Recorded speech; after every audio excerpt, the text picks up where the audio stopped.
Dajjal in the Qur'an.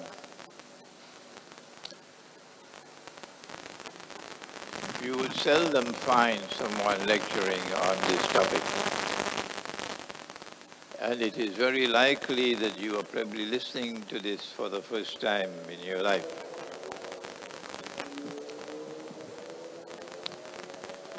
So let me prepare you by sharing with you my view that this is the mother of all difficult subjects.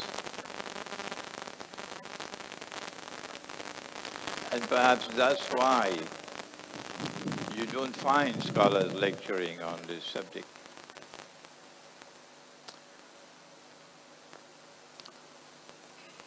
Our Prophet sallallahu ta'ala alayhi wa sallam said about Al-Masih al-Dajjal, or Dajjal, the false Messiah, the Antichrist.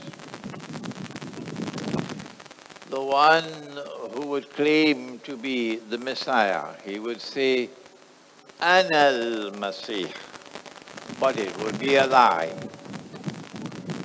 because he is not Isa alayhi salam, the son of the Virgin Mary. He's someone else. Our Prophet sallallahu ta'ala alayhi salam warned us about him and said that he would constitute the greatest test and trial that mankind would experience. From the time of Adam alayhi salam to the last day, there will never be a greater test and trial than that of Dajjal. And yet, the name Dajjal does not appear in the Qur'an. No. The two most important cities of Akhirul Zaman are Jerusalem and Constantinople. And Jerusalem does not appear in the Qur'an by name. And Constantinople does not appear in the Qur'an by name. No. The Ummah of Muhammad alayhi salatu wasalam is going to be led in Akhirul Zaman by someone who will be descended from his seed. And he is known as the Imam al-Mahdi. But he is not mentioned in the Qur'an by name. And as a consequence, the message is conveyed plain and clear that you cannot study this subject without thinking. You have to devote an immense amount of time to thinking to understand the subject. We will not be able to complete Dajjal in the Qur'an in 1 hour. So there will be parts of the subject that will be left out of this lecture. But I want to begin not with the Qur'an, but with Hadith. The Hadith is located in Sahih Bukhari, also in Sahih Muslim. And our Prophet said about him, every prophet has warned his people about Dajjal. And the Prophet Nuh alayhi salam warned his people about Dajjal. But I am going to tell you something no one has said before me. Dajjal sees with the left eye. He is blind in the right eye. It looks like a bulging grape, but your Lord is not one-eyed. Between his eyes, on his forehead, is written the word kafir. And every mu'min, the mu'min is the one who has Islam in his heart. So he is not afraid to proclaim the truth. He doesn't say, I can't do that. My business will collapse. I can't do that. They put my name on a no-fly list. I can't do that. They'll say I'm a terrorist. I can't do that. I won't get a promotion in my job. I can't do that. People will shun me. They will say that I am an extremist. The mu'min is not like that. The mu'min has something called sincerity in his heart. It's not sold in KLCC. No. The mu'min worships Allah with sincerity. And when it is right, he stands up for it, regardless of the price he has to pay. He doesn't sit on the fence. Shall I repeat that? And then will you send that message to your politicians? He does not sit on the fence. When it is right, he stands up for it, regardless of the price he has to pay. And when it is wrong, when it is evil, when it is unjust, like Saudi Arabia's nasty, wicked, bogus war on the innocent people of Yemen with this lie that is a Sunni-Shia conflict. When it is a nasty lie, when it is a wicked lie, when it is unjust, he doesn't sit on the fence. No, he stands up against it. That is a mu'min. And you can't find him today. Difficult to find him today. So the Prophet said, when the mu'min looks at Dajjal, at the forehead, he will be able to read kafir written on the forehead of Dajjal between his eyes, regardless of whether he is katib or ghayru katib, whether he is literate or he is illiterate, he can still read. The implication is that the kafir, the ones sitting on the fence and the rest, they see with only the left eye.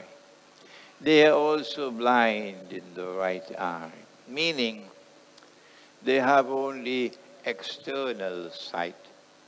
They have knowledge which comes to them externally, the stuff that you get at the universities. And they are internally blind, like Dajjal.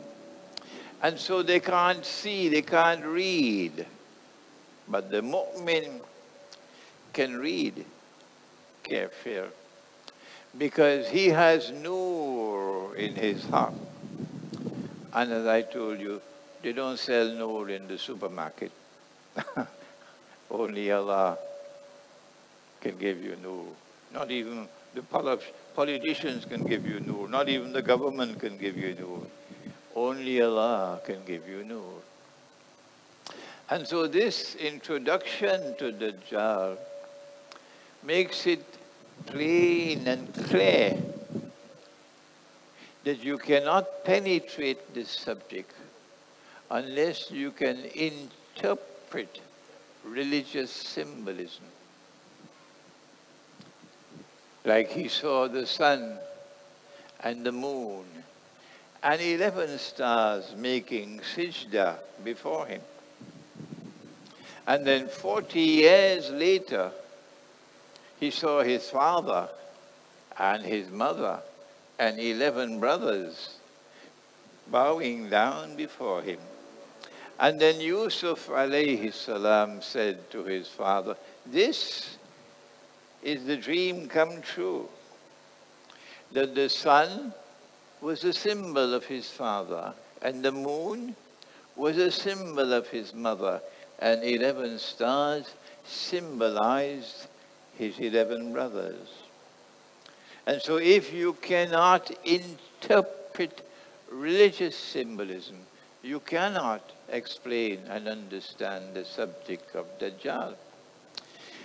And while I have students of mine who are Salafi, yes, the Salafi methodology is defective. So they have to abandon that methodology when they become my students. The Salafi methodology is that whatever is in the Qur'an and in the Hadith and has not been interpreted by Allah and His Messenger and by the Aslaf can no longer be interpreted by anyone. And that has left the Salafi world blind, unable to understand and recognize the reality of the world today, in which Dajjal is now the mastermind. So those of you who are, come Kevin, come here. This is a distinguished scholar of Islam, Dr. Kevin Barrett from the United States of America, mashallah. Yeah.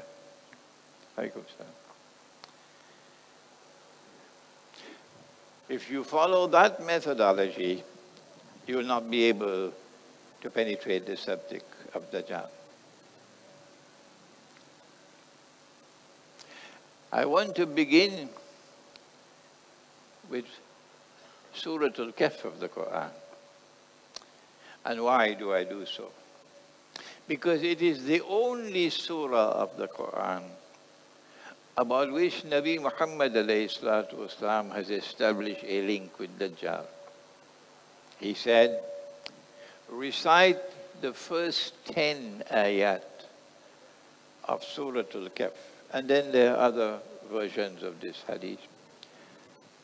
And you will be protected from the fitna of Dajjal. So there is a link between Surah Al-Kahf and Dajjal, as with no other surah of the Qur'an. And the background of Surah Al-Kahf of the Qur'an, you will find it in my book entitled Surah Al-Kahf in the Modern Age. I don't know where the books are, somewhere around. Yeah, Surah Al-Kahf in the Modern Age. That is the book. And in that book you will find the background of this. That the pagan, the Quraysh, did not know how to deal with a man amongst them who said, he is a Nabi. And they sent a delegation to the Jews, the rabbis in the north, in Yathrib. And the rabbis said, ask him these 3 questions, which only a prophet can answer. And you have to do some homework. You have to spend a little time with those 3 questions, which I cannot do tonight, if you want to study the subject. The rabbis had knowledge, yes, and they did not disclose that knowledge. Up to this day, they don't disclose it. But on the basis of the knowledge which they had, they said, ask him these three questions which only a prophet can answer.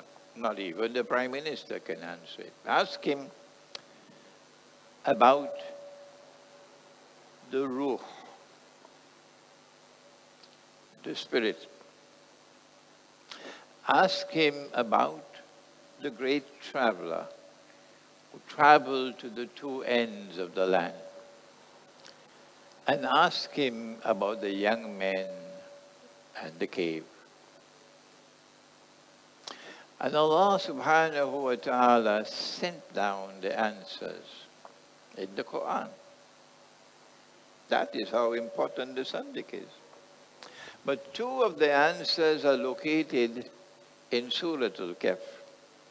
And the third answer is located in Surah Al-Isra, indicating Allah is saying to you that these two surahs are linked with each other.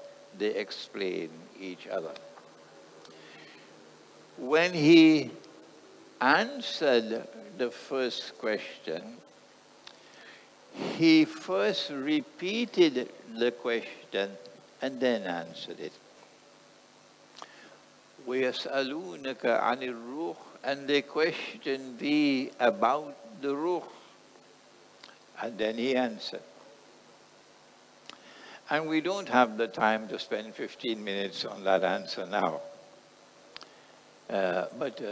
Which book of mine? Yes, Dajjal, the Qur'an, and Awwalul Zaman. That book has a chapter on this, the ruh. Then when he answered the second question, he did the same thing. He first repeated the question and then he answered it. وَيَسْأَلُونَكَ عَنْ ذِي الْقَرْنَيْنِ, and they questioned thee, O Muhammad والسلام, about this great traveler. And the great traveler is known as Dhul Qarnayn. Dhul Qarnayn meaning not one with two horns, no. One who has two people, two generations, two epochs. One in the past and one to come in the future. And we will touch on that, inshallah, on Saturday in KLCC, Surah, at 2 o'clock, Constantinople in the Qur'an. And I wrote a book on that, an Islamic view of Gog and Magog in the modern world. In answering the second question, the Qur'an took us to Gog and Magog, Ya'juj and Ma'juj. And Ya'juj and Ma'juj are a major sign of the last day. So the rabbis knew about Gog and Magog. And they were testing him to see whether he knew about Gog and Magog. And Allah stunned them by not only answering their questions about the two journeys, but went on to answer them and tell them about the third journey that they didn't ask about. But they wanted to know whether he knew about the third journey. Remember the question? The great traveler who traveled to the two ends of the land. But Allah went on.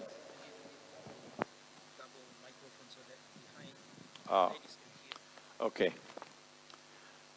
Allah knew that they wanted to know about the third journey.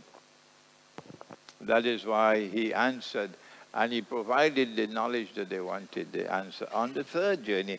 And the third journey led to Gog and Magog, which is a major sign of the last day. Now then, the third question. In answering the third question, Allah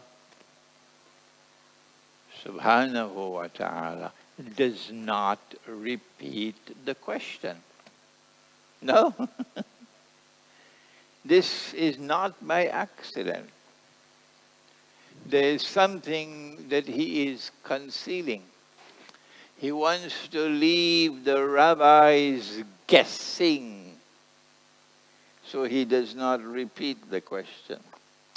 The target of the second question was a major sign of the last day. The target of the third question has to be a major sign of the last day. And the most important one of all is Dajjal. And so it should not be difficult for us to conclude that when the rabbis ask about the young man in the cave, the target of the question was Dajjal. And so when we go to look at the answer and study the answer, that answer delivers to us information that is critically important about Dajjal. It is in that answer that the young men fled from the city because of oppression. And that's how it is today as well. The minute you stand up for the truth, they target you. But they did not sit on the fence. They did not waver. They stood up firmly for the truth, like my brother Kevin Barrett here. They stood up firmly for the truth. And as a consequence, they had to leave, like he would probably have to leave the United States now. And they fled into a cave. And they slept for 300 years. And after 300 years, Allah woke them up. And they started to question each other. How long have we been here? And they said, maybe a day or a part of a day. And I say to myself, wait a minute, let me scratch my head. Something wrong here. If you have slept for 300 years, when you wake up, you have to be blind not to see that you've been there for a long, long, long, long time. Why? Because your beard will be as long as from Tawfiq to KLCC. Yes. So you'll be able to see. It's a long time. But they said a day or a part of a day, indicating that even though they had spent 300 years, when they woke up, they were still the same age. So the 300 years had not been spent in biological time. Okay? The 300 years had not been spent in our world of space and time. Is that clear? Do you all agree with me? Wrong. Wrong. Because the Qur'an says that the sunlight would enter in the morning and the evening. And the bodies will roll, attracted to the sunlight, every morning and every evening. So every single day of those 300 years, the young men were in this world of space and time. So now we have what is known as a paradox. We have the evidence that they were in this world throughout the 300 years. And we also have the evidence that they were in another world for those 300 years where you do not grow old and women don't need cosmetics. No. So how do we solve this problem? This paradox is meant to open the door to understanding of Dajjal. that although he is released into the world, and he is here amongst us in the world, he is not in our world of space and time. No.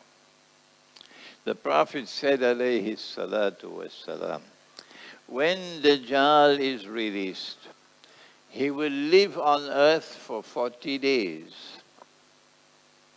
One day like a year. One day like a month. One day like a week. وَسَائِرُ أَيَّامِهِ كَأَيَّامِكُمْ. And all this day, all the rest of his days, like your days. The Salafi methodology reaches here roadblock. They cannot proceed. The Salafi methodology cannot deal with this. Now, a day like a year, a day like a month, a day like a week, and all his days like your days. Our methodology is one in which we interpret it. And we recognize that Dajjal is going to be, he's here on earth, he's living amongst us, yeah. And even though he's here amongst us, he's not in our world of space and time. So you can't see him as yet. Can you see the angels? But they are here. Can you see the jinn? But they are here. Therefore, Dajjal is also here, but you cannot see him. He passes through 3 stages.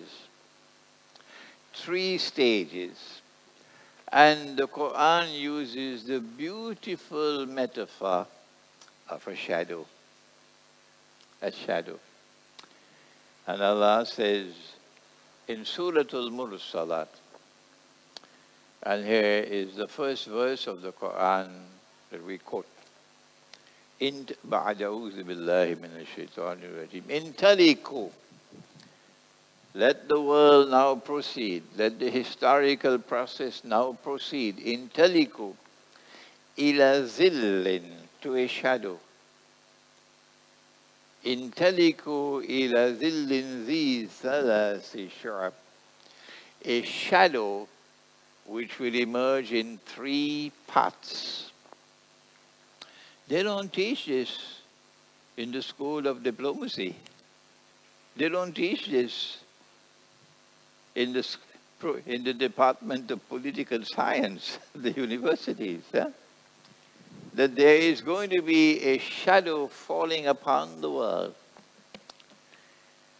And that shadow has to pass through 3 stages before the shadow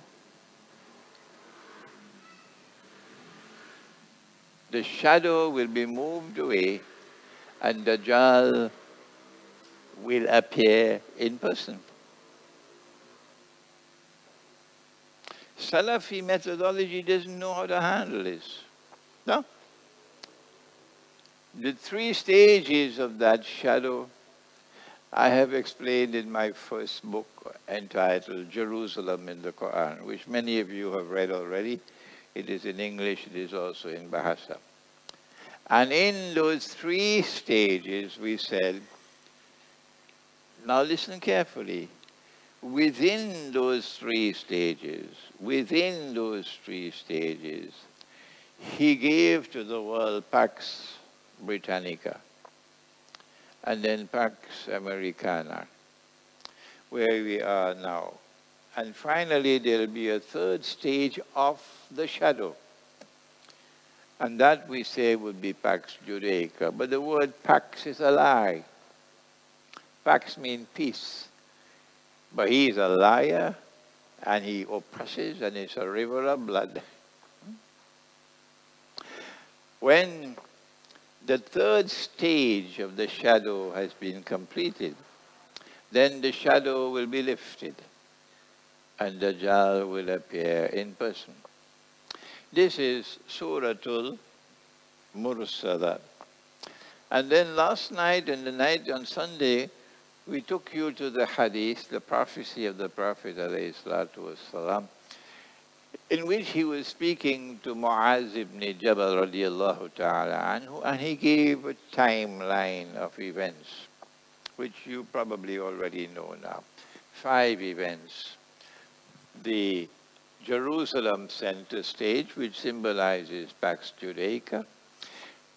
Medina in ruins, which indicates that this ummah has no role to play on the stage of the world. No. And then comes the Great War, Khuruj al-Malhama. And then after that comes the conquest of Constantinople, which is our lecture on Saturday. And after that comes the Khuruj of Dajjal. The shadow is now lifted, and Dajjal will now appear in person. And I took 25 minutes with just this. How will I ever finish this topic? When the Prophet ﷺ went on to say that Dajjal will come with 2 things, a river and a fire. But his river will be a fire, and his fire would be the cool waters of a river, indicating that in those long years when the shadow is on the world, things will not be what they appear to be. No. Appearance and reality will be completely opposite to each other.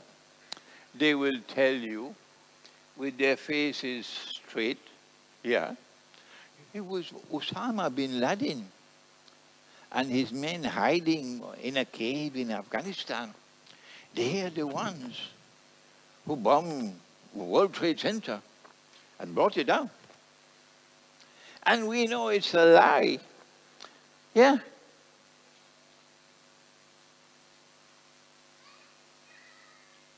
And yet there are so many who were fooled. They have eyes and yet they cannot see. And so in Surah Al-Kahf of the Qur'an, Allah has given the most important passage of all in the whole Qur'an to warn you about Dajjal. And the warning is delivered most of all to the Jews. The warning is conveyed through Musa alayhi salam. But the warning is actually meant for the followers, the Jews. That he declared that I am indeed the most learned of all men. That's what they say, that they are the elite of mankind. And Allah responded and said, no, you are not. There's one more learned than you are. They don't like to hear that. No? They believe they're the elite of mankind. They believe that they are the chosen people of the Lord God, and heaven is reserved for them. So to be told that there's one more learned than you, it is shocking to them. So Musa alayhi salam says, I want to meet him, the one who is more learned than Musa alayhi salam. And it is Khidr alayhi salam. And the Qur'an is telling us that the scholar, the guide, the one who can penetrate the reality of the world in Akhir Zaman, the one you should follow is Khidr. You have to look for a Khidr. How do you find him? Look for the footprints. Yes, look for the footprints. That's how you'll find him. So Musa says, I want to meet him.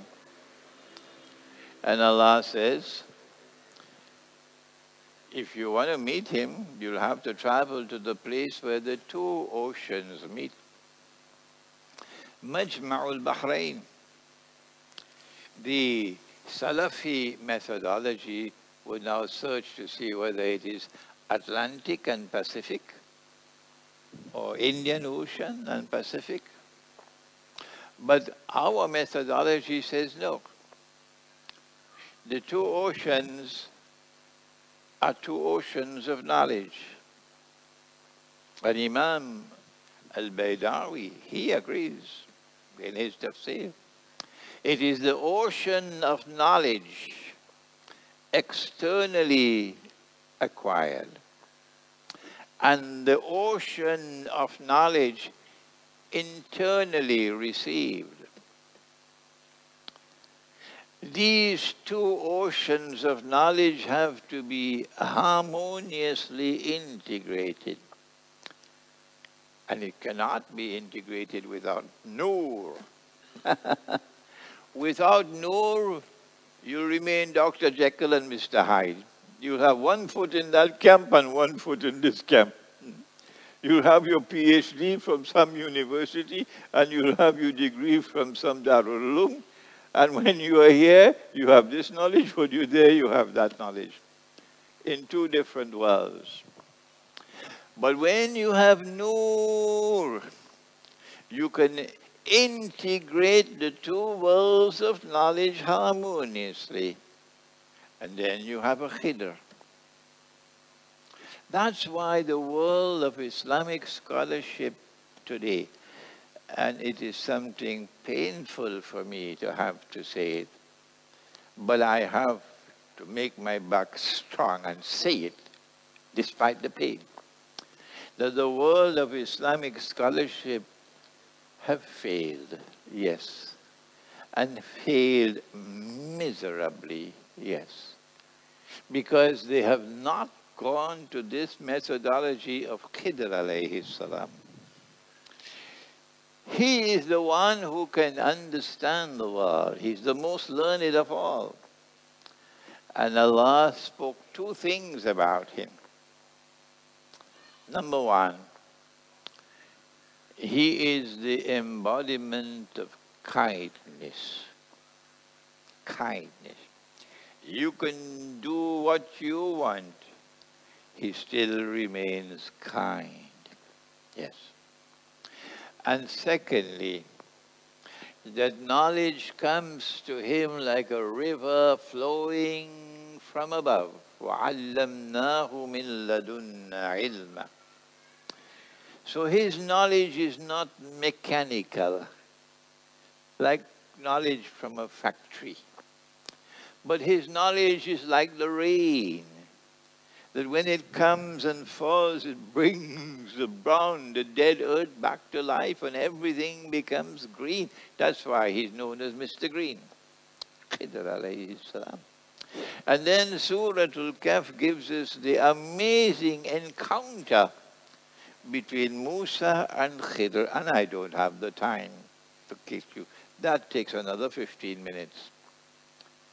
And every time there's a test, Musa fails. And Khidr alayhi salam has to explain. And at the end of it, he says, this is the ta'weel. This is the word he used. This is the ta'weel of that which you did not understand, Musa. And so Musa was judging on the basis of external appearance. And all of us today are doing that. The world of women mostly are doing that today. Blessed is that woman who has eyes and who can see. Blessed is that woman who has eyes and who can see. Because most women today are like that. And this thing called the smartphone is contributing towards the destruction of the thinking capacity. So blessed is that woman who has eyes and who can see. Every time he was tested, Musa failed. And the message is being sent to Banu Israel, to the Jews. Be careful. Be warned. You're going to fail as well. And every time he failed, Khidr alayhi salam had to explain to him the um, inner reality, not the external appearance, the inner reality of the event. And so this passage of the Qur'an, which unfortunately we don't have the time to analyze with you, is the mother of all passages of the Qur'an, in warning us about Dajjal and that the need to study Dajjal by going beyond external, I didn't bring any with me. Can someone give me one ringgit, please? Satu ringgit.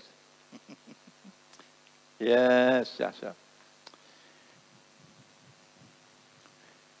That you have to go beyond the external appearance of what Dajjal has given to you in order to recognize the internal reality that he's going to use money to enslave you. When Allah went on beyond Surah Al-Kahf in the Qur'an to teach the subject of Dajjal,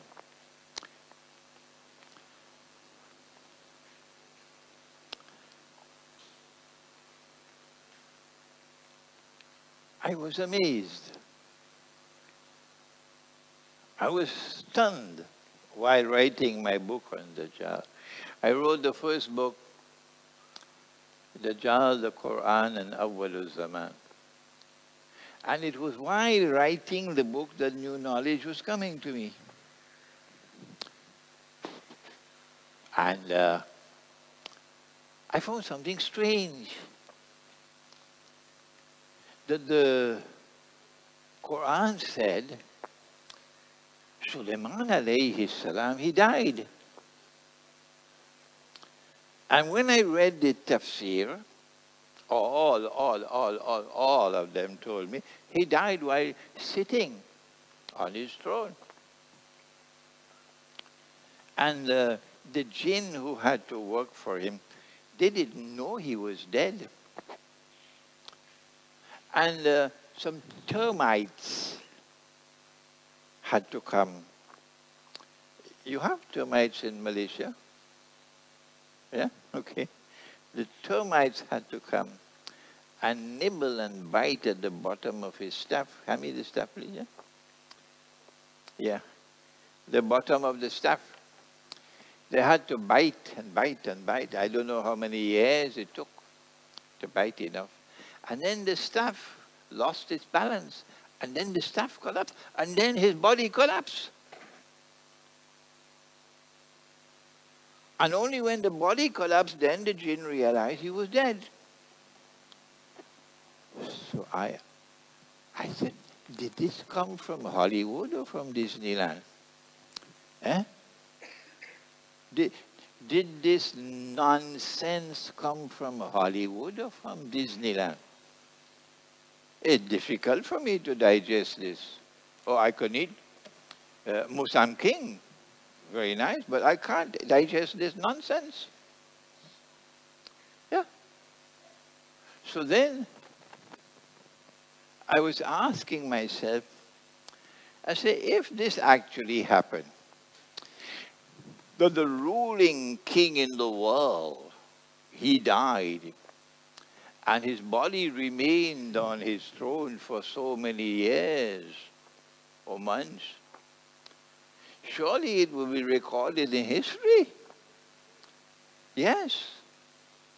But when we go to the historical record, there is no mention of this at all. How come? This was during the time when I'm still searching how to deal with this nonsense. Allah had not yet given me the knowledge. But I was not prepared to accept nonsense.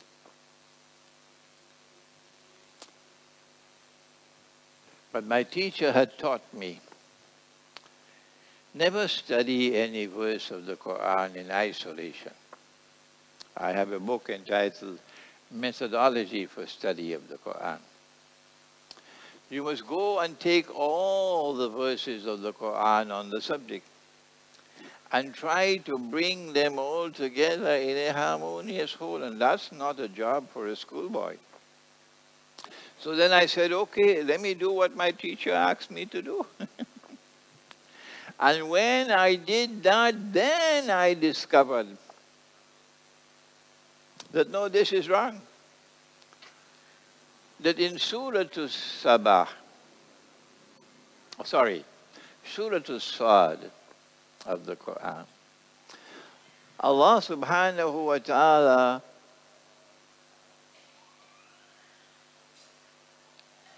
sent a test, a trial to Sulaiman alayhi salam. And he is the wisest of all men. Will he understand? Will he understand? Like yesterday, I had to go out, and I was very tired when I came home to the hotel. 2:30, I had not performed my salat, Zuhr, and I went to sleep without performing salat. When I was sound asleep, somebody came and held on to my foot, and I woke up, nobody. Then I realized, Imran, wake up, go perform your salat. Then I realized, get up, go perform your salat, you see. So you have to be able to read and understand when these events occur. So Allah now sends a vision to Sulaiman alayhi salam. And he sees someone sitting on his throne.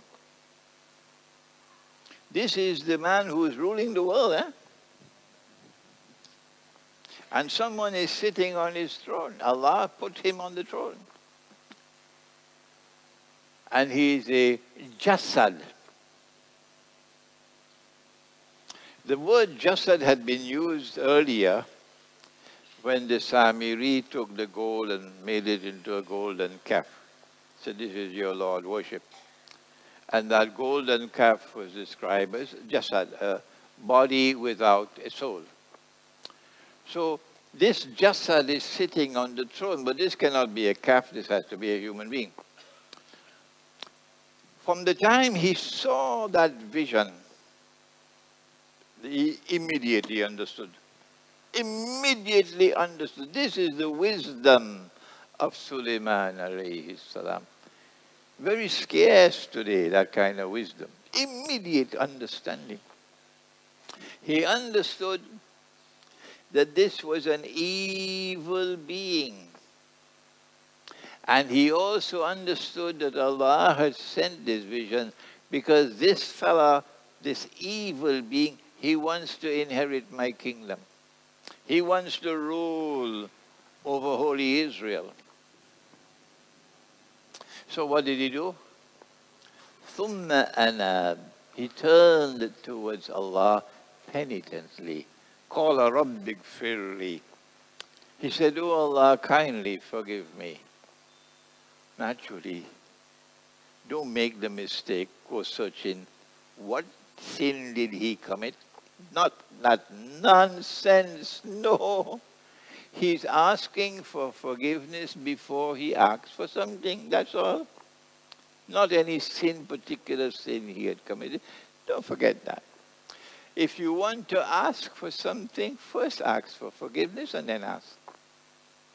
وَهَبْ لِي مُلْكًا لَا يَنْبَغِي لِأَحَدٍ مِّن بَعْدِي. And grant that none can inherit my kingdom. No one can inherit my kingdom. And also grant that there can never be a kingdom like mine again in history. Innaka antal wahhab. You are the one who grants dua. So said, so done. Allah accepted his dua. And as soon as Sulaiman alayhi salam died, the kingdom collapsed and has never been restored up to this day.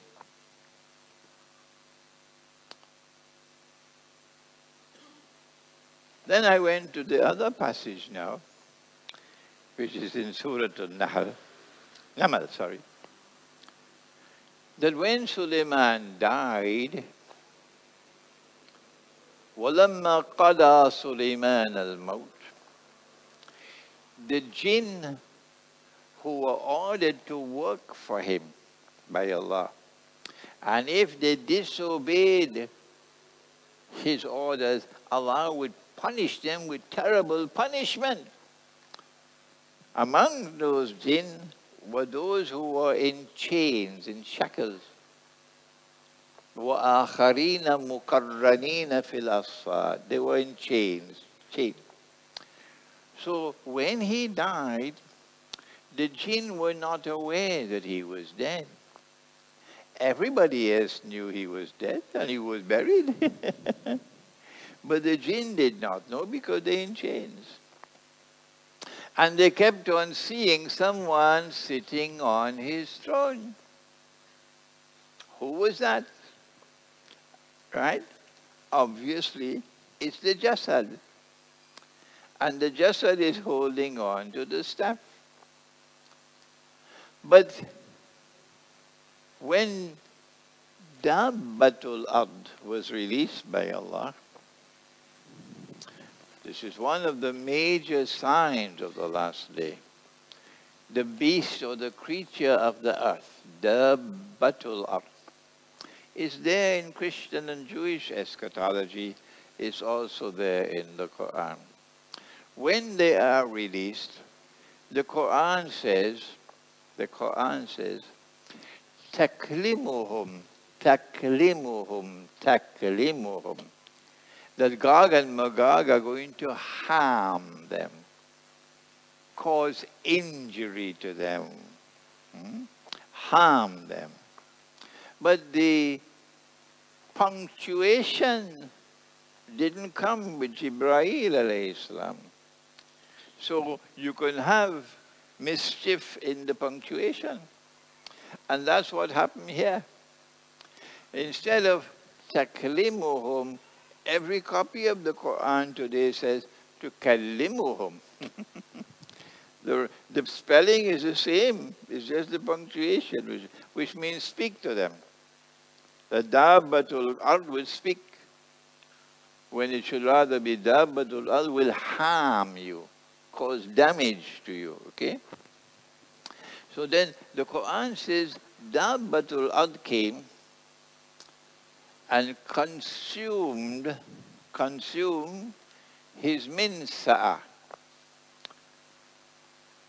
And when we went to the tafsir, every single tafsir said, this is the minsa'a, the stuff.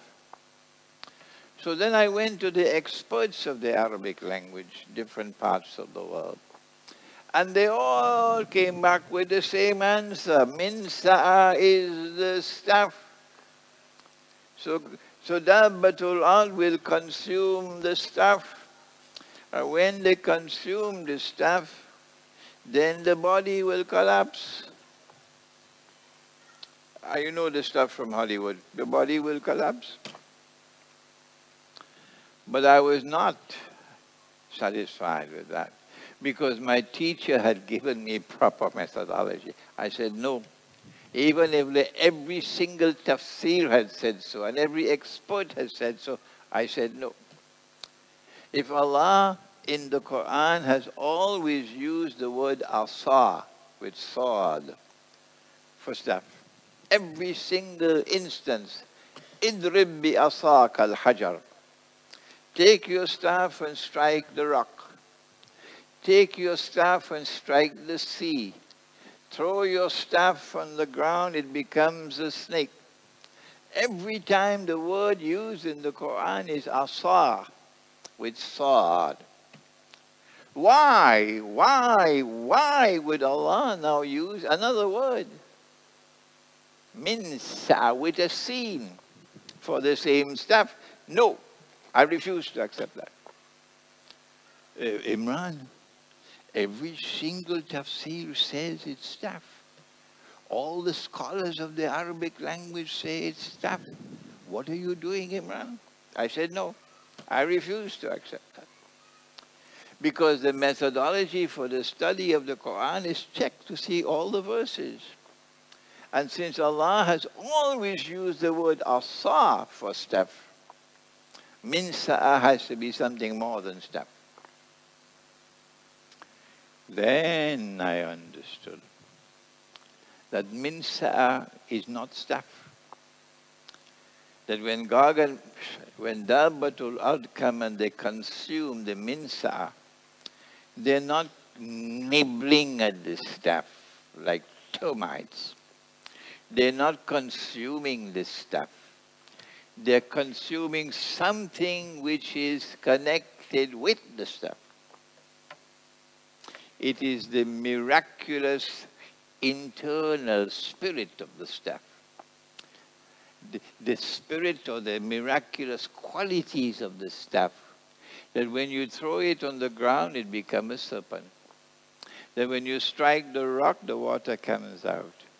When you strike the sea parts. So while the jasad is holding on to that stuff, the min sa'a of the stuff can be used to deceive the jinn. And they are seeing Sulaiman alayhi salam standing up and walking and talking.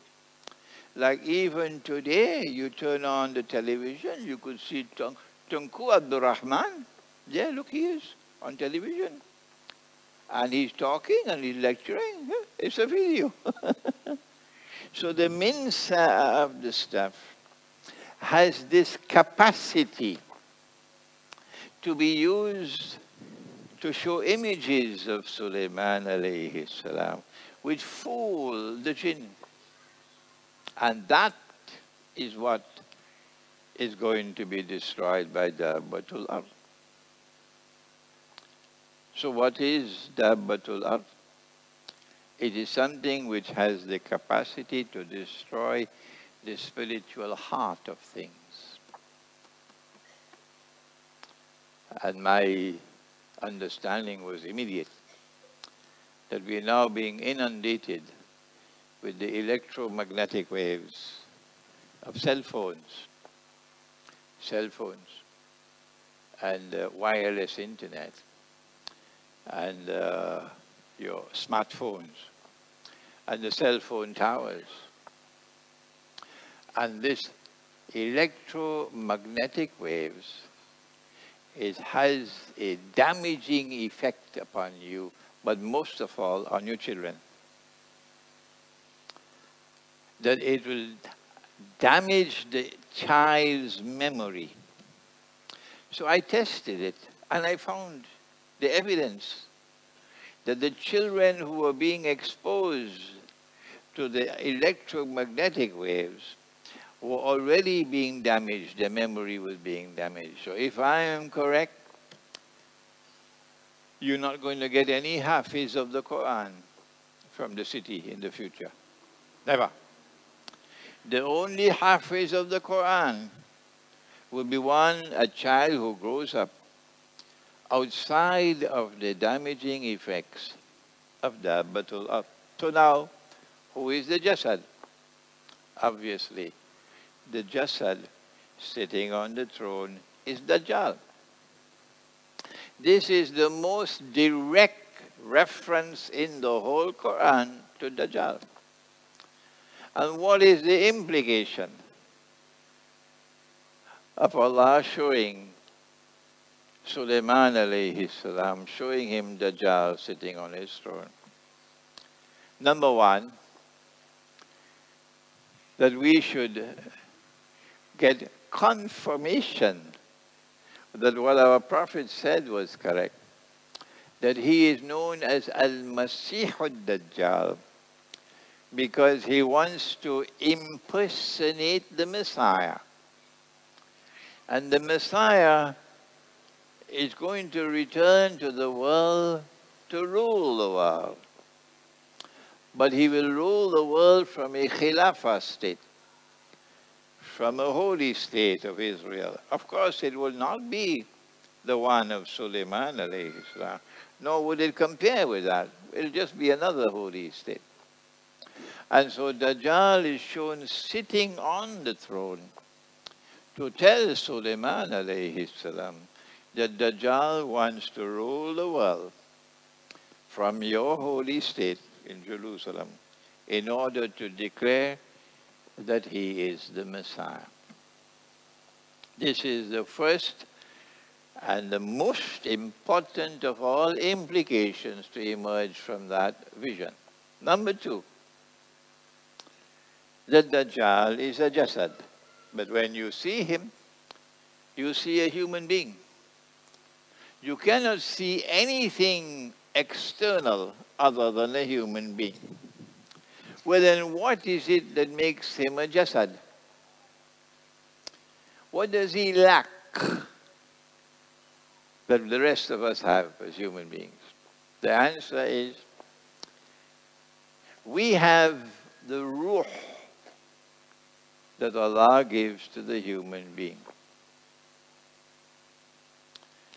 But he does not have that ruh. So ask him about the ruh. Remember the question? Ask him about the ruh. Because here is a defining moment. We have a ruh, but he does not have that ruh. In what way is his ruh different from ours? The Qur'an tells us, and I have 1 more minute left, the Qur'an tells us that Allah offered to human beings an amana. He offered the amana to the samawat, and they said no. He offered the amana to the ard, and they said no. He offered the amana to the mountains, they said no. And then mankind accepted the amana. The amana is the ruh that Allah breathes into you, that gives you something called freedom. Freedom to think. Freedom to think independently. Freedom to pursue knowledge and to acquire knowledge independently. Freedom to extend the frontiers of knowledge. That is what Allah gave to us. Do we use it? Huh? No. Muhammad Iqbal said, this ummah stopped thinking 500 years ago. Yes. This is the tragedy with which we live today. He cannot think like that, Dajjal. He does not have the freedom. He is externally programmed. And the freedom that we have also gives us the freedom to choose. Allah says, Al-haqqu min rabbikum faman sha'a falyu'min wa man sha'a falyakfur. The truth is from your Lord. Whosoever wishes has the freedom to accept, and whosoever wishes has the freedom to reject. But he does not have that freedom, Dajjal. He is externally programmed. And so what Dajjal wants to do with us is to transform all of mankind into jasads like himself. When we stop thinking, then others will think for us. This has already happened in the United States. Ask Dr. Kevin Barrett, he'll tell you. This has already happened in the United States. The American people have stopped thinking. And others think for them. And when you stop thinking, you'll also stop choosing. And others will choose for you. And you'll become like sheep. And any tune that the Dajjal plays, you will dance to that tune. My time is up, and I have left out important parts of the subject. But you can find that which I have left out in my books. The last book I have just written is the Qur'an, Dajjal, and the Jasad. And I wrote this to present a challenge to the scholars of Islam. You have to answer me now. Before this, there is a book entitled Dajjal, the Qur'an, and Awwalul Zaman. And there are other books to come on Dajjal and money, Dajjal and the feminist revolution. Okay? Several books have to be written, and we pray that Allah subhanahu wa ta'ala might give me life long enough. This is Dajjal and money here. I want to end by advising that the best defense that you have, the best defense that you have to protect yourself and protect your wives and protect your children from Dajjal is the Book of Allah. And your first step towards the Book of Allah is to learn to recite it in Arabic. And when you learn to recite it in Arabic, you have to learn to recite it from cover to cover. That's the first step.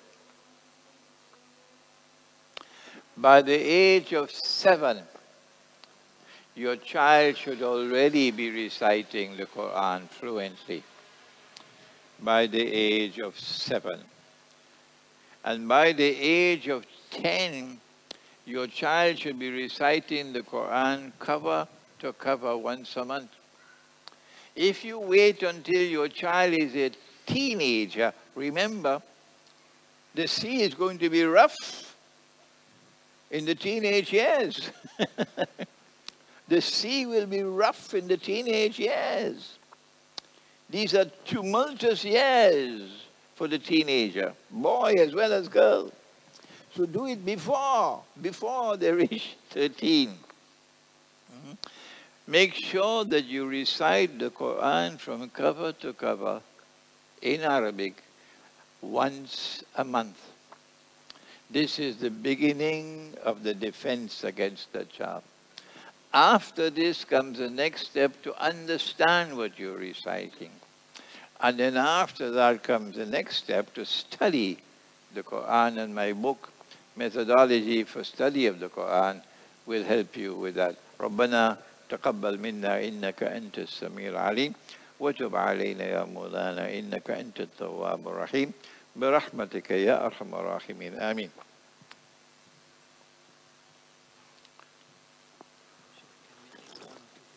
Certainly. We still got time. We come to the session of Q&A for brothers who like to ask questions or need some clarifications.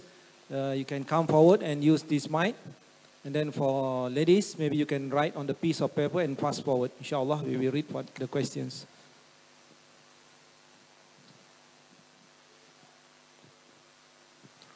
Okay. Okay.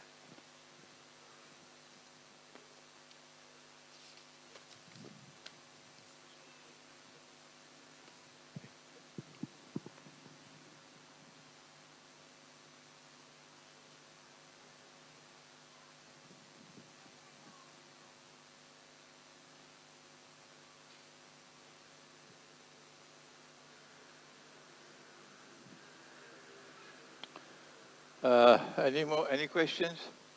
Yeah? Okay. Yeah, Assalamu alaikum, Sheikh. I've got two questions regarding tonight's lecture. The first one is regarding the 3 stages of shadow you said. You said that the Pax Judaica has not come yet. But my understanding is if you look at the influence of Israel, they are a state that no other state can now criticize. This is saying that to know who you're being ruled, you just have to ask who you cannot criticize. And also, if you look at all the major companies, all the major top 500 companies, they are now headquartered in Israel. So does that represent that Israel already has that power, already at the center of the stage? The question is important. Behind the scenes, of course, Israel is already ruling the world. But Israel is not ruling the world from in front of the curtain. Everybody knows the most powerful state in the world today is the United States and Russia, not Israel. But the curtain will have to be removed. And only when the curtain is removed and it can plain and clear, you can see this is the ruling state in the world. Only then would we be able to say that the third stage of the shadow has now come. In order for the first stage of the shadow to give way to the second stage, two great wars had to be waged. 50, 60 million people had to be killed in the First World War and the Second World War. The Second World War was a mopping up operation for the first. The two wars were connected with each other. And so in order for Pax Judaica to replace Pax Americana, you need a big war. And that is the Malhama. And so yes, you are right that Israel is already ruling the world, but not from in front of the curtain. It's from behind the curtain, yeah. Okay, here we are.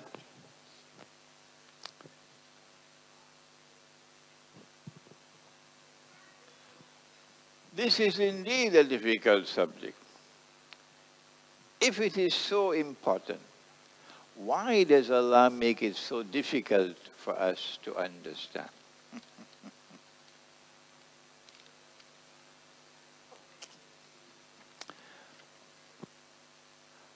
Allah offered you the amana. No one else in all of creation have it, only you. You are the only ones in all of creation with the capacity for independent thinking. The angels don't have that. No. You have the capacity for independent choice, free choice. The angels don't have that. While the jinn do have some logical thinking and some freedom, and therefore the jinn can be Muslim or kafir. It is the human being par excellence to whom the Qur'an was sent. And Allah sent the Qur'an to you as a gift. And He said, I'm going to protect this Qur'an. And He said that this Qur'an will explain all things. And He says, you have to think. I send this Qur'an to a people who think. So are you going to blame Him if you don't do your work? Or you use the wrong methodology for studying the Qur'an, like the Salafi? No, don't blame Him. Blame yourself. How do you relate the current technology with Internet of Things, big data, artificial intelligence, robots, machine learning with Dajjal? Yes, of course. It is connected with Dajjal, artificial intelligence, robotic engineering and so on. It's all connected with Dajjal.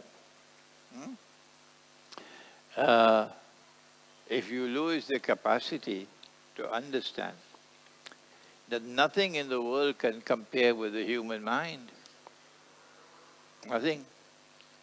There cannot be artificial intelligence anywhere out there comparable with the human mind.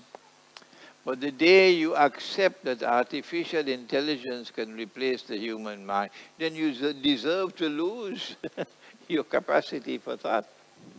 So regardless of what they produce out there, in the world of robotic engineering and artificial intelligence and all of these things, regardless of how fascinating the internet may become, you still do not have an excuse for going into the Qur'an and searching in the Qur'an for that which Allah has given to you, which explains the reality of the world today. You do not have an excuse if you don't do that. Yeah.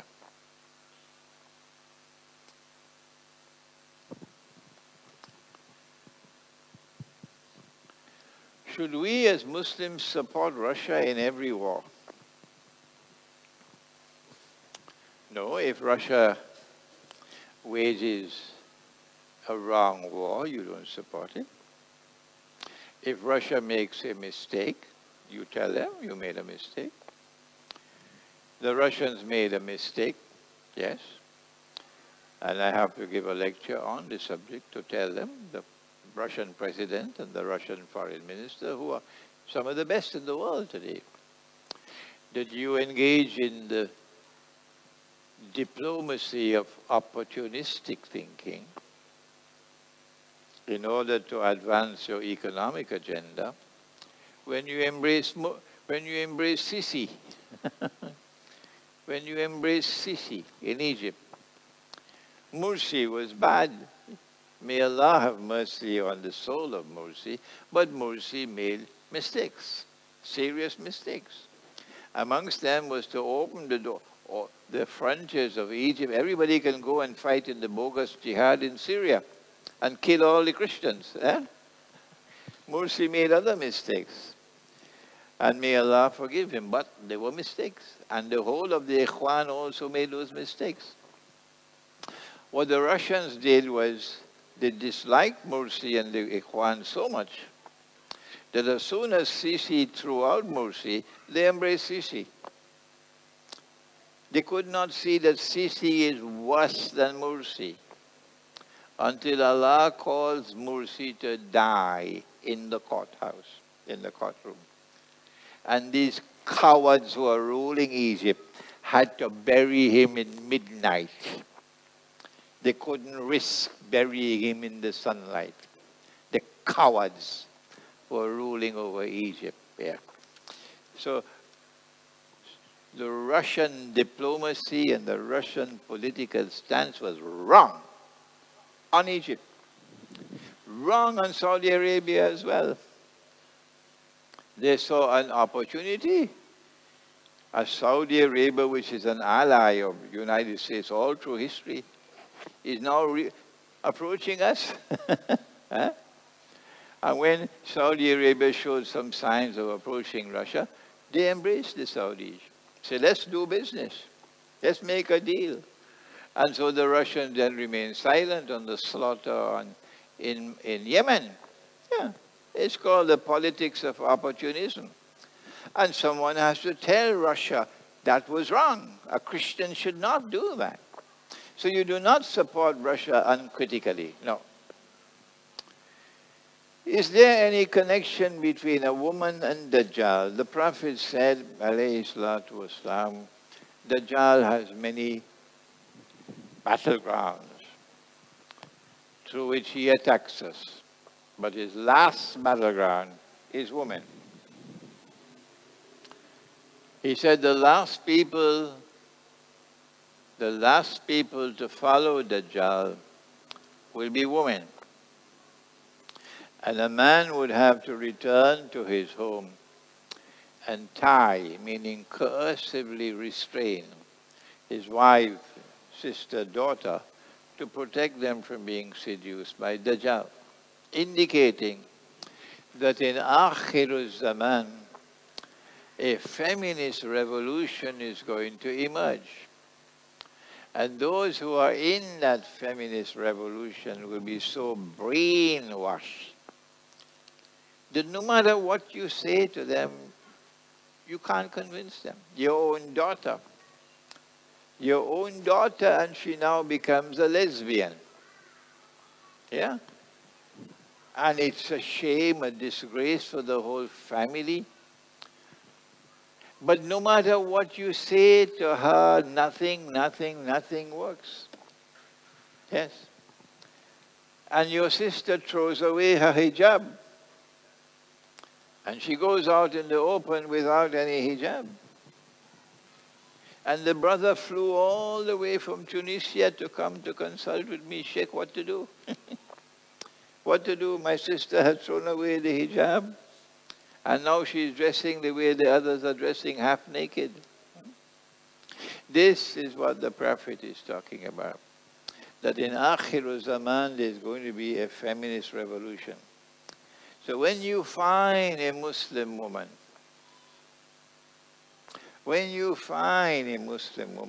who is truly a woman and does not want to become a man, who wants to fulfill her functions as a woman and does not want to embrace the functions of a man, and who dresses the way a woman should dress modestly, and who wants a husband who is a man, not a boy. You should treasure such a woman. From last question, okay? Sir. From your research and study, which will come first? Imam al-Mahdi, Malhama, Dajjal, or Imam Nabi Isa? Easy question. Easy question. The first is the Malhama, which will now occur soon. After the Malhama, the next will be conquest of Constantinople. After the conquest of Constantinople, the next would be the shadow will go, and now Dajjal will appear in person. When that happens, then before Nabi Isa alayhi salam is sent back, Imam al-Mahdi emerges. And then the last one will be the return of Nabi Isa alayhi salam. Is there any connection between Dajjal and the English language? Oh yes. Oh yes. Dajjal wants one world.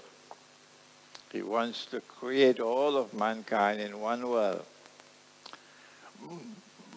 A global society. So he needs to use language as a tool for bringing all of mankind into one global society. But languages, all languages, are a miracle from Allah, including the English language and the French language. And a Muslim has the right to acquire any language. But when you start speaking to your children in English and to your servant in Bahasa, Did you hear me? Did you hear me? Are you in Pakistan and you speak to your children in English and to the servants in Urdu? You know, you're brainwashed. You're brainwashed. But if you have, your children must grow up with their native language. This must be their mother tongue. I want my children to do their thinking in their mother tongue, not in a foreign language. Good. And then after that, they then acquire the English language and the French language and so on. That's okay. Dajjal is using English and French. These are the two languages. Spanish is somewhere, and Italian and German. These are the two major languages that Dajjal is using, English and French. And the French are not going to give up. Brother Kevin here is fluent in French. Yeah. The French are proud of their language. They're not going to allow Shakespeare to take over from Molière. No. Okay? So we have these two languages in Akhir Zaman. It's important for us to know these languages. By all means, teach your children the English language, teach them French and so on. But remember, make sure that they are proficient in their native language. Okay, thank you. والسلام عليكم ورحمة الله وبركاته. ربنا تقبل منا إنك أنت السميع العليم وتب علينا يا مولانا إنك أنت التواب الرحيم برحمتك يا أرحم الراحمين. آمين.